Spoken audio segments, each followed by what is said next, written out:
Today, the most common price of gas in America is $3.39, down from over $5 when I took office. Desperately dishonest Joe Biden ahead of the midterms. He's claiming the gas prices were $5 when he took office, but data shows the start of his term priced around $2.39 a gallon. Joining me now is host of the Trish Regan Show and editor-in-chief of TrishIntel.com, the one, the only Trish Regan. Great to see you, lady. Americans grappling with the surging costs of gas and food and rent. And then Biden goes up there and says something like that, which is demonstrably false. Who's he trying to fool? I don't know. Maybe he actually believes it. Maybe he's that far gone at this point that he actually believes it. Look, we know the truth. $2.39 a gallon. Americans know the truth, Chris. He can sit there and say it was something else entirely. But believe me, people are watching their pennies here, and they are counting their dollars, and they know exactly how much the cost of gasoline has gone up. So try as he might, this is just more political spin, but perhaps talks about something even bigger, which is just that he doesn't know what's going on. He doesn't even know what the price of gas was when he started as president. Well, let me talk about the gross domestic product, because we got a spike, 2.6% last quarter. Biden says growth shows that the economic recovery continues to power forward. But I want you to put your economic hat on. What do the fundamentals of the economy really say?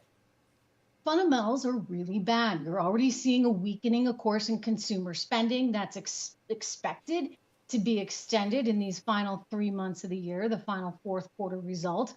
I think there were some anomalies there with that third quarter print, only because you had some international trade factors affecting it, inflation, of course, affecting it. But look, I'll take a positive print any day of the week. I don't think we need to be political about this. I love that. I want our economy to succeed. The problem is it's not enough. And given all of the tea leaves that we're currently reading, Chris, everything points to an even further decline than what we saw over the last couple of quarters. So I'm not optimistic. I'm more in the sort of Jamie Dimon, JP Morgan camp, which is saying, hey, you know, this could be really bad. It could be worse than a recession. What is worse than a recession? Think about that.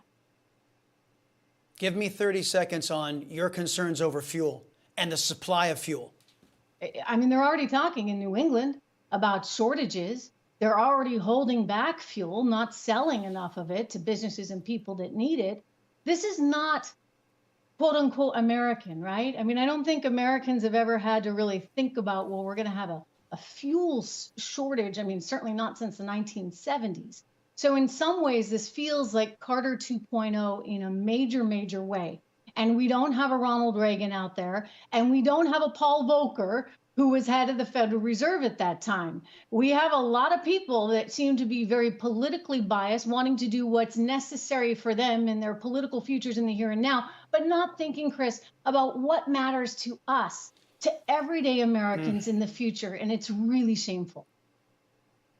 Yeah, one of the few Americans actually celebrating, Trish, is Jimmy Carter, because he's no longer the worst occupier of the Oval Office ever. Trish Regan, thank you very much, lady. You have a great weekend. We'll see you next week.